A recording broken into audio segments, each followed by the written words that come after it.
दोस्तों अक्सर आपने देखा होगा कि जानवर पौधों को खाते हैं, लेकिन अगर मैं आपसे पूछूं कि क्या कभी आपने ऐसा पौधा देखा है जो जानवर खाता हो, तो हो सकता है कि आपका जवाब हो नहीं। आपको बता दें कि ऐसा सच में होता है। इस दुनिया में ऐसे कई सारे पौधे मौजूद हैं जो जानवरों को खाते हैं। ये पौधे जानलेवा होते हैं और खून के प्यासे होते हैं। ये जानवरों और कीड़े मकोड़ों का मांस खाकर जिंदा रहते हैं। लेकिन यहाँ सोचने वाली बात यह है कि आखिर इन पौधों के साथ ऐसा क्या हुआ कि इन पौधों ने नेचुरल तरीका छोड़कर कीड़े मकोड़ों को खाना शुरू कर दिया और इनसे मिलने वाली न्यूट्रिशन का इस्तेमाल करके अपना भोजन बनाने लगे। तो चलिए आज के इस वीडियो में हम आपको बताते हैं कि आखिर ये पौधे कैसे मांस खाने वाले बने। ये बात है आज से 70 मिलियन साल पहले की, जब हमारे धरती पे डायनासोर का राज हुआ करता था। तो उस वक्त कुछ पौधे प्रकृति में आए बदलाव की वजह से या फिर न्यूट्रिशन की कमी होने की वजह से कीड़ों को खाने लगे। वक्त के साथ साथ धीरे धीरे सब कुछ बदलता चला गया। फिर जाहिर सी बात है कि पेड़ पौधों को भी वातावरण के हिसाब से खुद को बदलना पड़ेगा। यही वजह है कि इन पेड़ पौधों ने खुद को नए तरीके में ढालने की कोशिश की।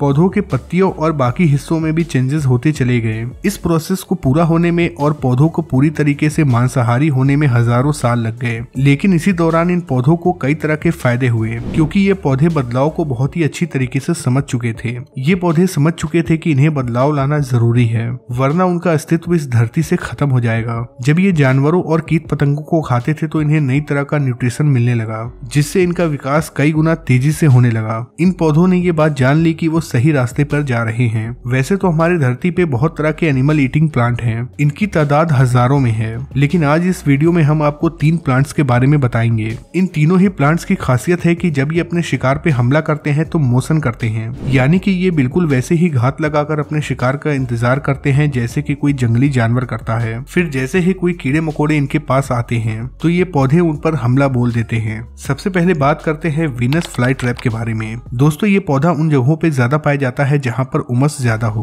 उमस भरा मौसम इन पौधों के लिए बिल्कुल सही होता है। दिखने में तो ये पेड़ बहुत ही प्यारा दिखता है, लेकिन ये जानवर और कीड़ों के लिए मौत के कुएं से कम नहीं है। जब इस पौधे की पत्तियां खुली होती हैं तो अक्सर इसके ऊपर कोई कीड़े मकोड़े आकर बैठ जाते हैं। आप यहाँ देख सकते हैं कि कैसे ये इस पर आकर बैठ गया है, लेकिन अब जो होने वाला है उसे देखकर आपको अपनी आंखों पर विश्वास नहीं होगा। एक ही झटके में ये पौधा उस जीव को कैद कर लेता है और ये उसे इतना टाइट कैद करता है कि ये जीव तड़पता रह जाता है, मगर ये पौधा उसे बाहर नहीं निकलने देता, जिसके थोड़ी देर के बाद ये मर जाता है। तो देखा आपने कैसे इस पौधे ने शिकार कर लिया। अब आपको इस बात का अंदाजा लग गया होगा कि ये पौधे कितने ज्यादा खतरनाक होते हैं। दूसरे नंबर पे आता है सनड्यू। दोस्तों आपने इस तरह की कंघी तो जरूर देखी होगी, जिसके सर पे छोटी छोटी बूंदे लगी होती हैं। ये पौधा भी कुछ इसी कंघी के जैसे दिखता है। जिस तरह से कंघी के ऊपर छोटे छोटे दाने लगे होते हैं, वैसे ही इनके ऊपर भी रोए लगे होते हैं। लेकिन इनका ये रोआ कोई आम रोआ नहीं होता है, बल्कि इसी के जरिए ये शिकार करते हैं। दरअसल जो इनके रोए के ऊपर ड्रॉपलेट लगा है